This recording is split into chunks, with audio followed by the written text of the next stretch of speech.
안녕하십니까. 이리온 리서치입니다. 유가 자료도 썼었는데 일단 올해 또 3월 5일 개막하는 양해가 매우 중요하잖아요. 네. 그 프리뷰 관련 내용이어가지고 오늘 일단 녹음하자고 그랬는데 올해는 중국이 좀 약간 기대 요인이 될 수 있는 건가요? 뭐 일단 정책적인 측면에서는 부양책으로 확실히 선회한다라는 식의 메시지들이 많이 나와가지고 뭐 정책적인 측면에서는 긍정적인 것 같습니다. 중국 내부적으로만 놓고 본다면. 다만 이제 이게 뭔가 중국의 지수를 사야 될 것이냐에 대해서는 전 좀 그거는 아직은 아니다라고 좀 보고 있고요. 그리고 이거 사실 오늘 녹음은 안 하는데 최근 유가가 굉장히 중요한 변수가 되고 있거든요. 예. 최근 보니까 어제도 미국 증시가 좀 돌아섰던 이유가 결국은 이란 핵협상 관련해서 진전이 있다는 얘기도 있었고 마크롱이 우크라이나 러시아 협상이 좀 진전이 있는 것처럼 얘기했는데 어때 보여요? 그게 좀 뭐 일단은 러시아 쪽 이슈 같은 경우에는 어떻게 보면 좀 정치적인 변수다 보니까 제가 좀 뭐라고 답변 드리긴 좀 어려울 것 같은데요.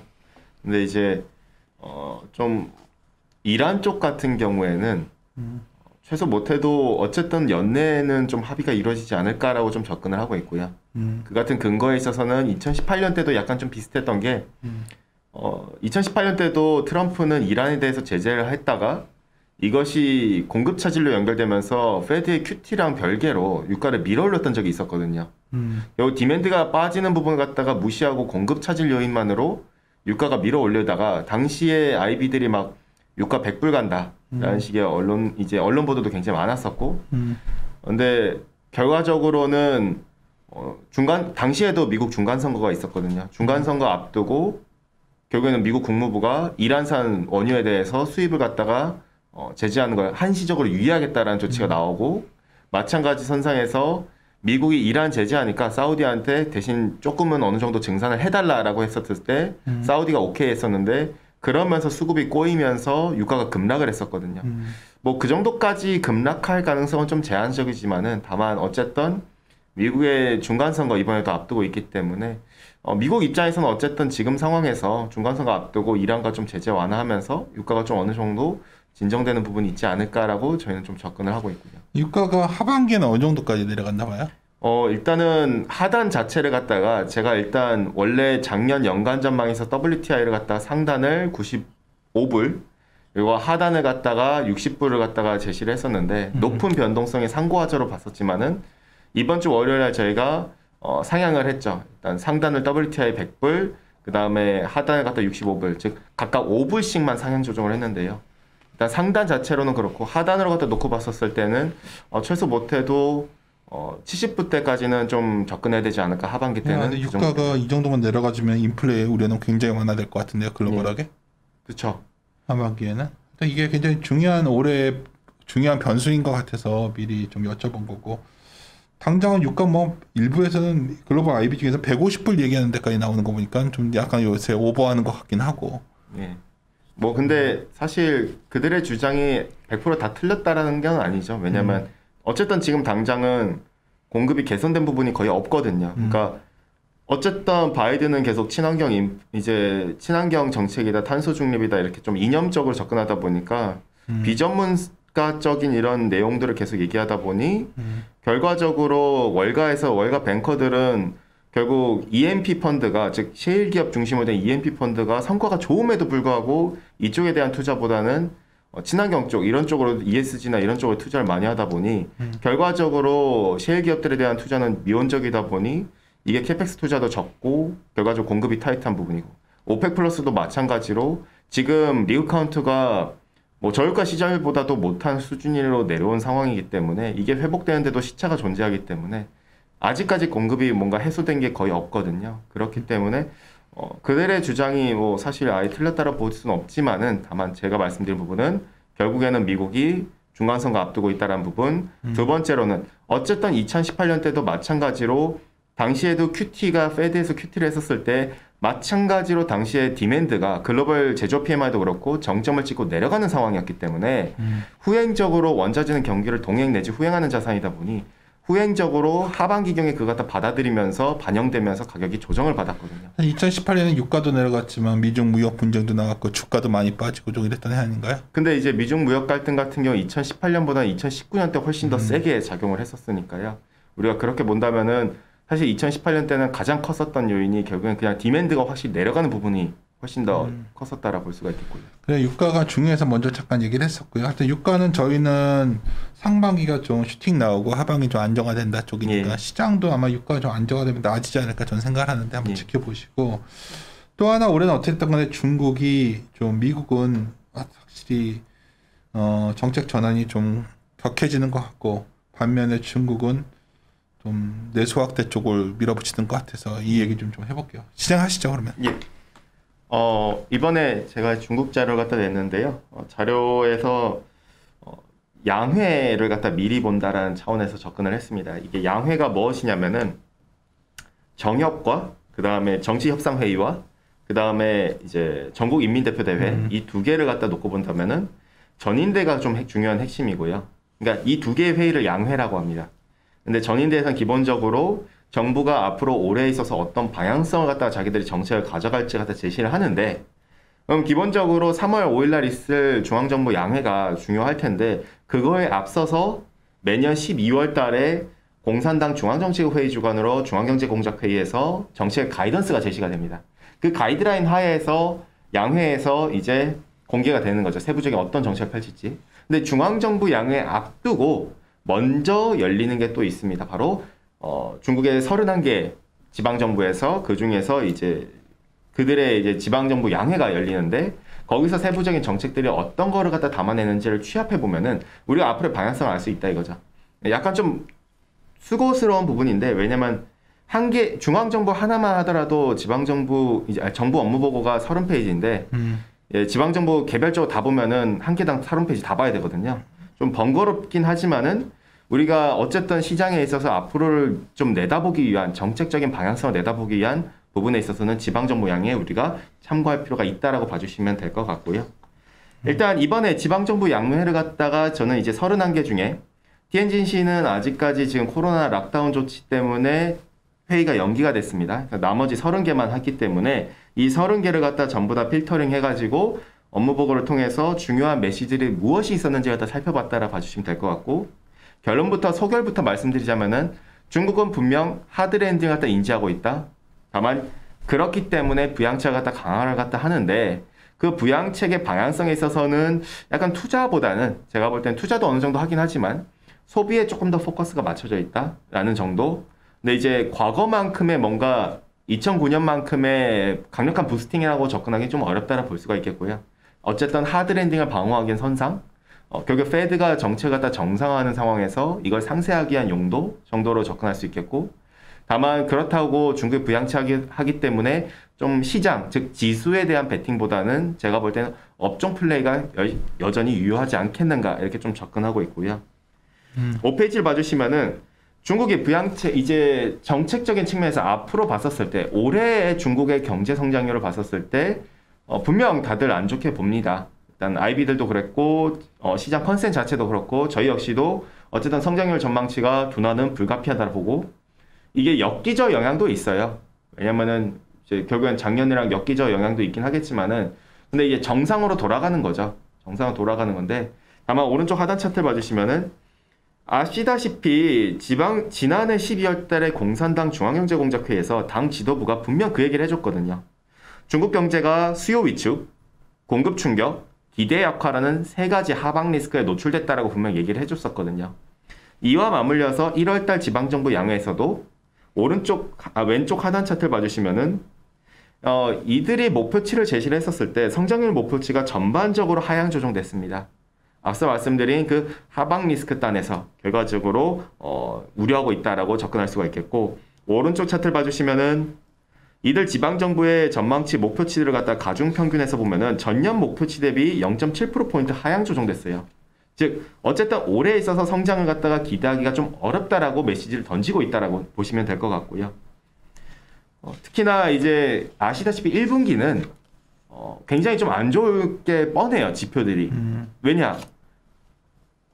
3대 이벤트를 갖다가 앞두고 코로나가 재확산돼서 락다운에 들어갔었거든요. 여기서 3대 이벤트는 첫 번째 춘절이었겠죠. 인구가 대이동하니까요. 두 번째는 베이징 동계올림픽이었고, 아시다시피 베이징 동계올림픽 우리가 영상으로 보면은 길거리에 차가 잘 안 다니거든요. 한마디로 통제한다는 소리겠죠. 그리고 세 번째 같은 경우에는 3월 초에 있을 양회를 앞두고 있기 때문에, 즉 세 가지 빅 이벤트를 앞두고 뭔가 우리가 긍정적인 이런 부스팅 갖다가 보기에는 어렵겠구나. 소비도 뭔가 좀 지표가 정말 좋기에는 좀 어렵겠구나 정도로 이해할 수 있겠고, 다만 그렇기 때문에 저희가 봤었을 때 중국 같은 경우에는 부양책이 더 강해질 수 있지 않겠는가 이렇게 좀 접근을 하고 있고요. 제가 다음 페이지 봐주시면은 6페이지에 차트에서 보시는 것처럼 중국 같은 경우에는 지금 사실 작년 이제 2020년 8월부터 먼저 디레버리징, 그러니까 사실상 먼저 정책의 정상화를 추진하면서 그 과정에서 다른 나라들과 별개로 아무래도 경기 지표가 빠르게 더 빨리 둔화가 됐습니다. 좀 건전성도 정상화하다 보니까요. 근데 그렇기 때문에 지금에 있어서 정책 여력은 잇따라 볼 수가 있겠고, 특히나 그럼 언제쯤일까 놓고 봤을 때 여전히 제가 봤을 때는 강도 높은 부양책에 있어서 액션은 못해도 3월 전인대 이후 내지는 4월 말 공산당 중앙정치국 회의 이후에나 나오지 않을까. 제일 하단 차트를 갖다 보시는 것처럼 결국엔 물가다. 물가 같은 경우에는 결국 물가가 디플레 우려가 형성됐었을 때 중국은 늘 항상 부양책을 시동을 걸었는데, 지금 보면은 물가가 둔화가 됐지만 아직까지 유의미한 그림은 아닙니다. 다만 방향성 측면에서 긍정적이겠죠. 부양책을 쓰면 물가가 올라오니까 물가 어느 정도 내려와야 부양책 쓸 수 있다. 어느 정도 사실 그럴 수밖에 없다고 볼 수가 3월, 있고요. 4월에 물가 이렇게 내려올까요? 일단은 유가 상승률만 놓고 봤었을 때는 그림 자체가 유의미하게 내려오려면 그때쯤부터 구간으로 좀 접근을 할 수 있겠고요. 네. 결국 기저를 갖다 우리가 바라봐야 돼서 본다면은 유가가 아무리 브렌트유가 배럴당 120불을 갖다 유지한다 하더라도 그로스 자체는 어쨌든 레벨이 높더라도 그로스 자체가 내려오는 거는 분명하니까요. 그래서 그 같은 그림을 조금 더 팔로우하면 될 것 같고요.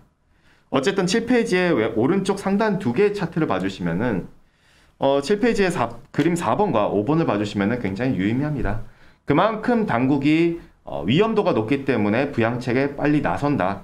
오른쪽 차트에서 보시는 것처럼 작년은 긴축을 진행했었을 때 질적 성장을 갖다가 지방정부들이 정책의 과업으로 우선순위를 제시했다면은 올해는 왼쪽 차트처럼 내수 확대를 갖다가 강조했다라는 점, 어쨌든 올해의 키는 결국 내수 확대에 있어서 제가 볼 땐 소비지 않겠는가 이렇게 계속 좀 접근을 하고 있고요. 다음 페이지 봐주시면은 그렇기 때문에 소비 측면에서 우리가 좀 먼저 접근을 해야 될 것 같은데요. 9페이지를 갖다 봐주시면은 분명 전년보다 정책 측면에서는 더 강해졌다라고 볼 수가 있겠습니다. 결국 전년도에는 우리가 아시다시피 정책을 갖다 강도를 좀 축소시켰었던 그런 부분들이 있기 때문에 왼쪽 하단 차트를 봐주시면은 지방정부들에 있어서 소매 판매 목표치도 제시를 하는데요. 일단은 물론 상향 조정한 지역들이 좀 둔화됐지만은 다만 유지를 했었던 지역들이 좀 더 늘어났습니다. 그 말즉슨 이걸 둘이 같이 놓고 본다면은 사실상 소비 측면에서는 결국 중국이 뭔가 세게 액션을 갖다 할 것이다라고 우리가 알 수가 있겠고요. 그러면은 어떤 소비를 할 것인가, 어떤 소비를 할지에 따라서 좀 중요할 텐데 크게 세 가지입니다. 첫 번째, 감세고, 두 번째는 소비 페스티벌 같은 즉 오프라인 소비겠고요. 세 번째는 과거에도 우리가 추진했었던, 중국이 항상 위기 때마다 추진했었던 이구환신 가전하향 정책입니다. 이 이구환신 정책은 아시다시피 제품을 교체하는, 그리고 가전하향은 농촌의 가전 소비를 촉진시키는, 이걸 위해서 보조금이나 또는 이제 소비 쿠폰을 갖다 발행하는 그 같은 조치일 텐데, 이관신 가전하향 할 때 예, 우리나라 제품보다는 중국 제품들 많이 이렇게 하는 거 아니에요? 아무래도 그럴 수가 있겠죠. 그런 부분들이 있을 수가 있겠죠. 일단은 중국 같은 경우에는 특히나 이번에 있어서 친환경 가전이나 이런 것들에 좀 더 집중을 하고 있습니다. 여기서 이구환신 가전하향하면은 당연히 대표적으로 자동차와 그다음에 가전 전자기기일 텐데 거기서 대표적으로 대신 이번은 조금 차이가 있다면 여전히 뭐 친환경 자동차라던가 이런 쪽에 얘기를 하고 있는데, 메시지 측면에서 중요한 거는 다음 페이지에 11페이지를 봐주시면은 제가 정리를 해놨어요. 사실 이거 다 보실 필요는 없어요. 그냥 제가 깔끔하게 한마디만 말씀드리자면은 소비 측면에서는 일단 이구환신 가전 하향을 갖다가 놓고 본다면은 전년도 같은 경우에는 31개 지방정부들이 9개 지역만이 이구환신 가전 하향을 갖다 하겠다라고 얘기를 했습니다. 그런데 올해 같은 경우에는 31개 지역 중에서 정확히 19개 지역이 이구환신 가전 하향 정책을 갖다 재개하겠다라 발표를 해줬고, 결과적으로 소비의 중국에서 전체 소매 판매에서 자동차, 가전기기, 통신기기, 가구 이 같은 비중이 총 41%를 차지하기 때문에 이쪽에서의 드라이브가 어떻게 보면 소매 판매에 있어서 추가적인 둔화를 막는 이 같은 조치라 볼 수가 있겠고요. 다른 하나는 결국 감세입니다.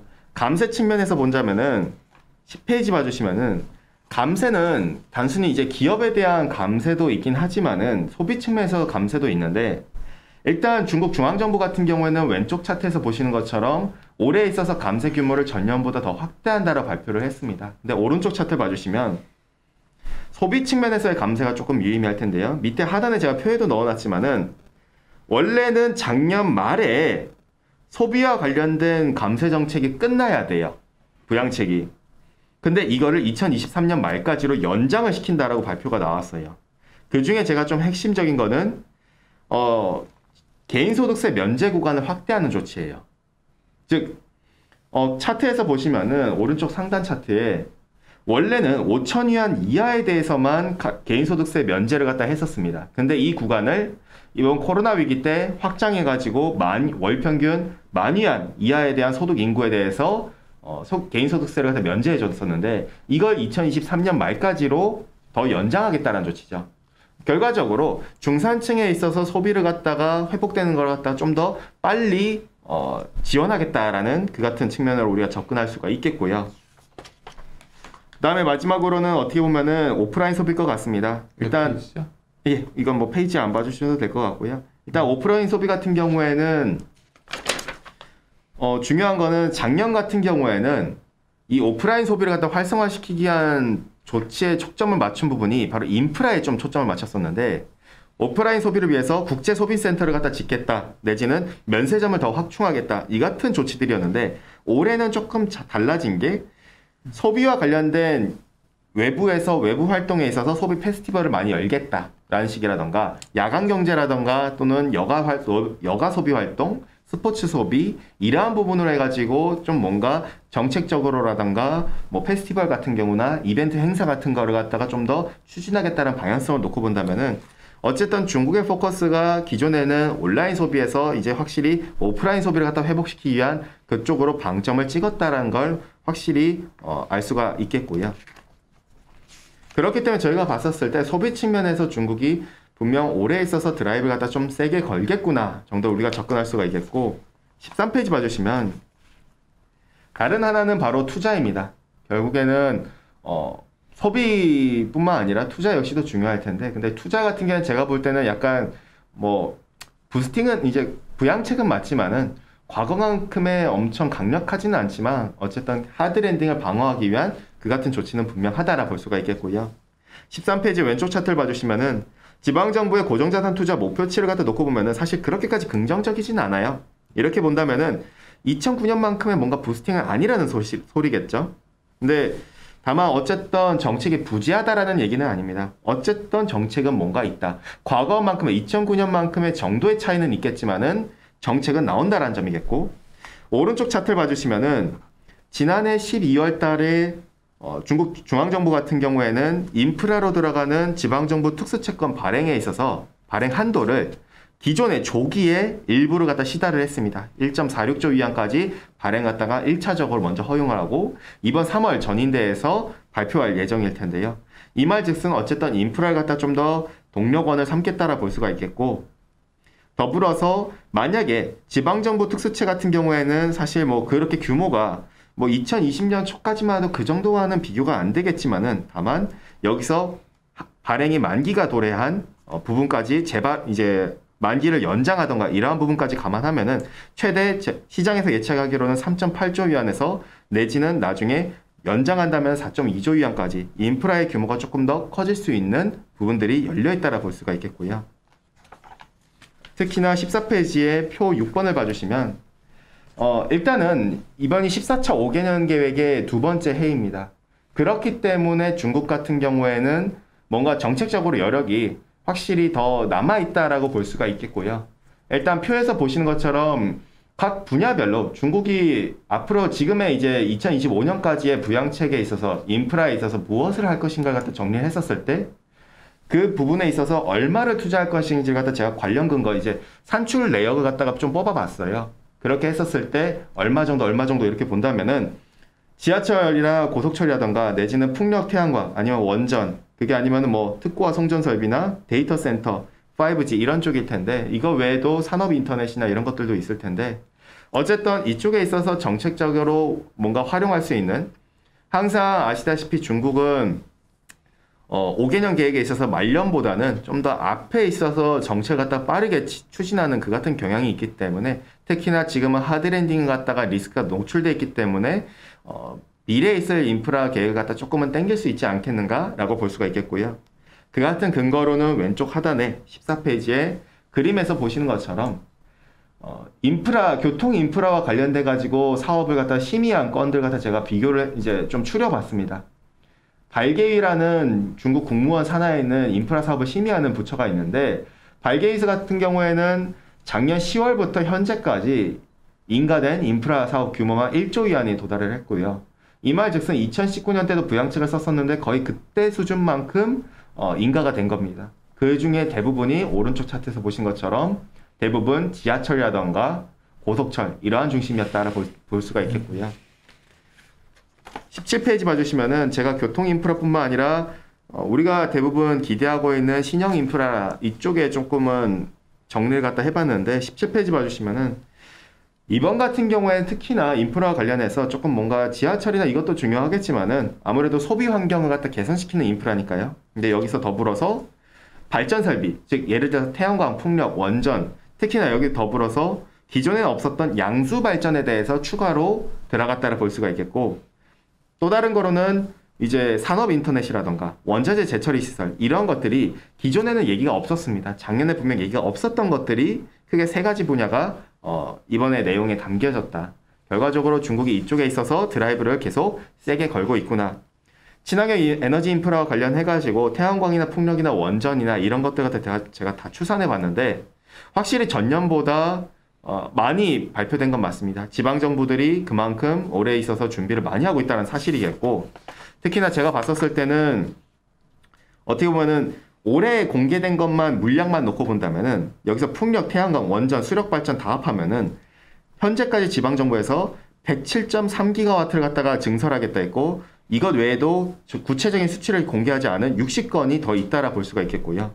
작년도가 27기가와트와 30건이라고 얘기를 했었는데 작년보다도 더 큰 규모 작년에 실제로 중앙정부에서 실제 시행한 풍력 태양광 증설 규모가 100기가와트인 걸 갖다 감안을 하면은 분명 전년도보다 목표치가 훨씬 더 증가한다. 이 말즉슨 이쪽 분야에 있어서 여전히 드라이브가 강하다라고 우리가 볼 수가 있겠고요. 다음으로 19페이지에 부동산인데 마지막으로 부동산 정책과 관련해가지고는 굉장히 정책의 유연성이 돋보였다라 볼 수가 있겠습니다. 중국 같은 경우에는 지금 부동산 경기가 사실은 사실 부동산이라는 게 중국은 커다란 나라이기 때문에 이제 땅만 놓고 봤을 때요. 땅만 놓고 봤을 때 커다란 나라이기 때문에 정책을 갖다가 좀 하나로 일관되게 좀 하기가 상당히 좀 어려울 것 같아요. 그러다 보니까 지역별로 좀 차별화된 정책을 갖다 펼쳤는데 바로 그 같은 부분 때문에 정책의 유연성이 돋보였다라 볼 수가 있겠고요. 그게 두 가지는 첫 번째, 일단은 헝다와 관련된 부동산 디벨로퍼들의 디폴트 리스크를 이게 금융 리스크가 실물 시장으로 전이되는 걸 차단하기 위해서 조치들이 나왔다는 점에서 저는 좀 유의미하다라 볼 수가 있겠고요. 부동산과 관련해가지고 실제로 지난해 9월 이후부터 23개 3선 도시나 4선 도시로 분류되는 23개 지방 도시가 헝다그룹발 미분양 리스크가 터져가지고 이걸 만회하기 위해서 분양가 하한제를 시행을 했어요. 그러니까 더 못 내려가게 막는 거죠. 근데 여전히 디폴트 우려는 남아있다는 거죠. 헝다가 아니더라도. 19페이지 왼쪽 차트에서 보시는 것처럼 지금 현재부터 어쨌든 최소 못해도 올해 4월이나 6월까지는 트리플 A 이하 등급의 회사채 만기 비중이 여전히 확대되기 때문에 디폴트 리스크는 여전히 유효하다라 볼 수가 있겠고요. 여전히 불안정한 시장이라는 소리인데 그렇기 때문에 여기서 터졌었을 때 금융시장이 실물시장으로 전이는 걸 차단하기 위해서 정부에서 내놓은 게 이들 지역에 한해서 LTV, 즉 주택담보대출 비율을 갖다가 조금 더 완화해 준다라던가, 즉 원래는 40% 있던 걸 60%까지 완화해 준다라던가, 외지인에 대해서는 기존의 사회보험료 의무 납부 기간을 갖다 조건부로 있었는데 이거 갖다 면제해 준다라던가, 이 같은 조치를 통해서 디맨드 단에서 미분양 물량이 발생하는 것 갖다가 최소화하겠다라는 조치라고 볼 수가 있겠고요. 두 번째로는 소비 여력을 갖다가 확충시키는 조치가 나왔다는 겁니다.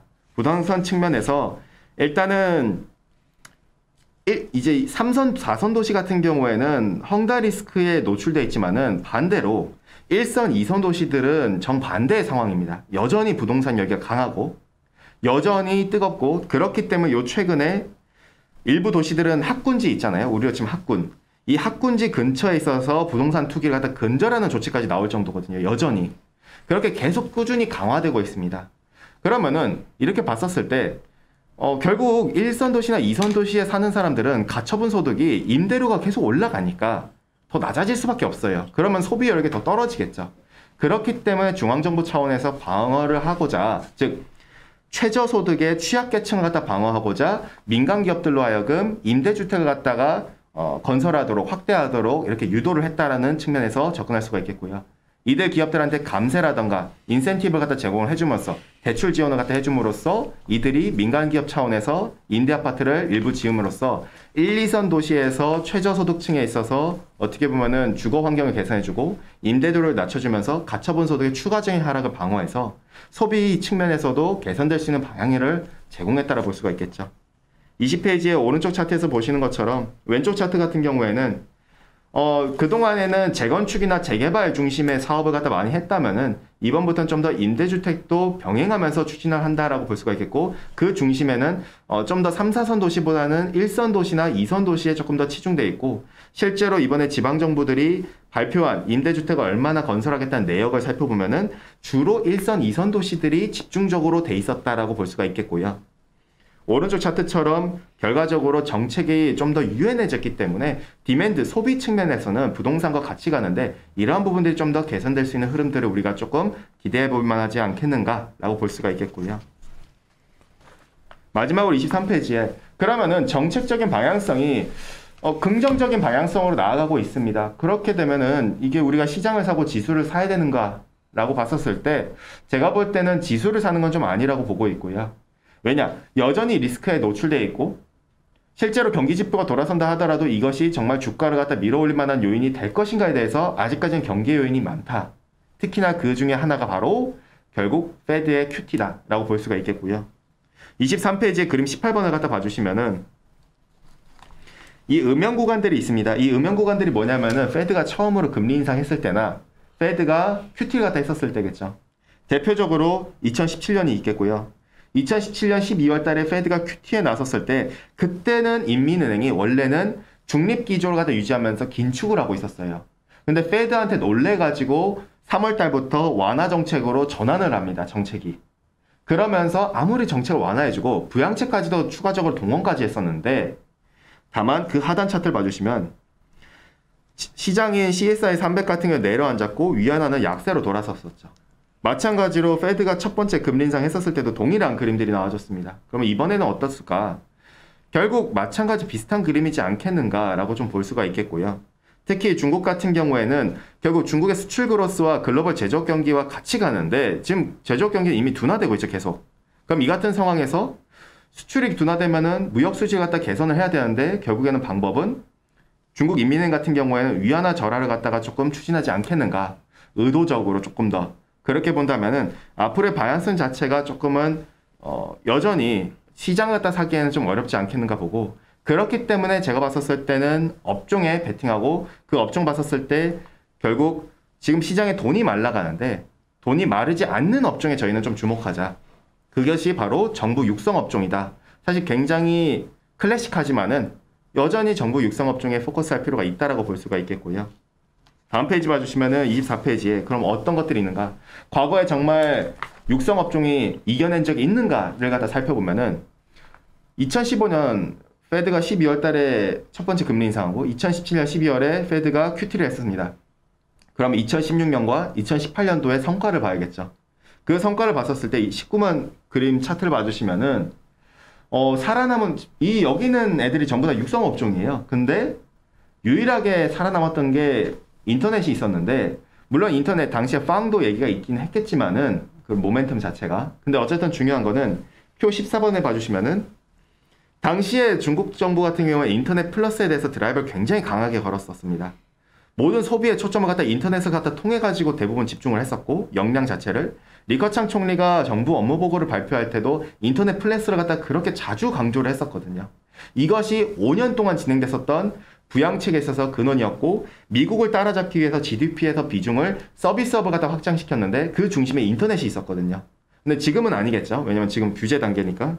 실제로 그림 20번과 21번을 봐주시면 지방정부가 육성하고자 했었던 당시의 업종들이 2018년과 2016년에 동일하게도 인터넷 플러스가 가치가 있었고, 이 업종이 살아남았었다는 점에 있어서 정부 육성 업종 자체가 우리가 좀 주목해야겠구나. 그럼 이번엔 어떤 것들이 있는가?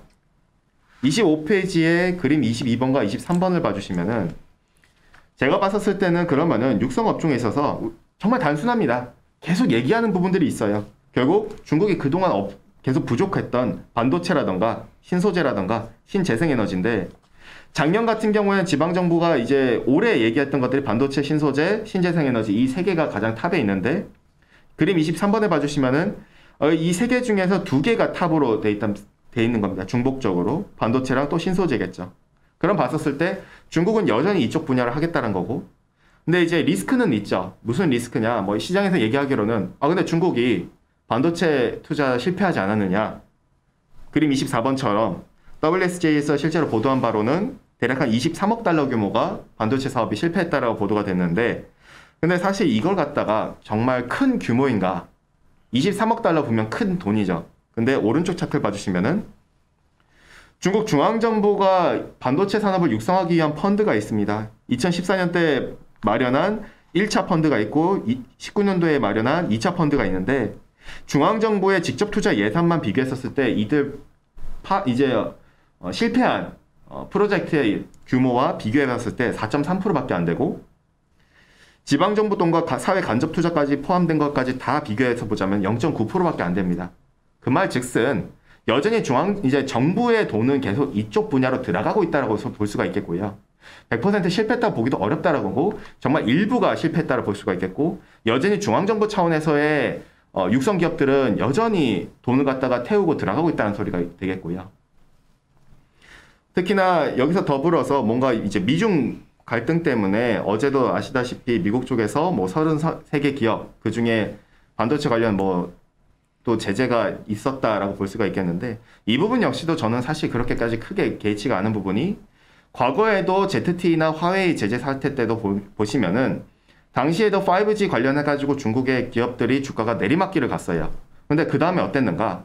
어쨌든 조정 다 받고 더 이상 조정받을 게 없다고 판단해서, 왜냐? 어쨌든 당시에 5G 기업들의 실적은 실적에 있어서 파이가 해외 비중이 해봤자 25%밖에 안 됐었거든요. 나머지 다 자국 내였었습니다. 그렇기 때문에 자국 내 실적은 계속 올라가는 단계였고, 정부의 돈이 태워지는 단계였기 때문에 주가가 다시 드라마틱하게 반등했었죠. 마찬가지 선상에서 반도체 역시도 중국은 수출을 갖다 목적으로 하는 게 아니에요. 이 부분은 내수 측면에서 자기들이 좀 더 포커스를 갖다 맞추고 있는 부분이라 볼 수가 있겠고요. 우리나라에서 왼쪽 차트에 그림 26번에 우리나라에서 반도체가 경기 둔화 때 방어주 역할을 갖다 한다면은, 중국 같은 경우에는 오른쪽 차트에 그렇게 WSJ라든가 외신이 중국의 반도체 실패했다라는 얘기가 많이 나오고 함에도 불구하고, 오른쪽 차트 하단에 그림 27번에 시장이 안 좋을 때 상대 성과로 보자 이거죠. 시장이 안 좋을 때 중국 반도체 업종에 대한 외국인의 보유 비중은 오히려 계속 올라가고 있었다. 왜? 그만큼 시장이 위기일 때 오히려 반도체를 계속 샀다? 왜냐하면 거기서 계속 돈이 들어가고 있었으니까요.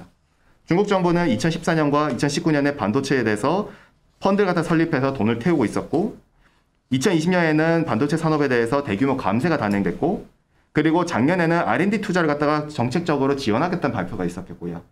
그 다음에 올해 같은 경우에는 특징적인 게 각 지방 정부들이 인력을 갖다 육성하는 기관에 있어서 투자를 갖다 확대하겠다 했습니다. 이게 무슨 말이냐면은 전문 인력이 부족하다 이거죠.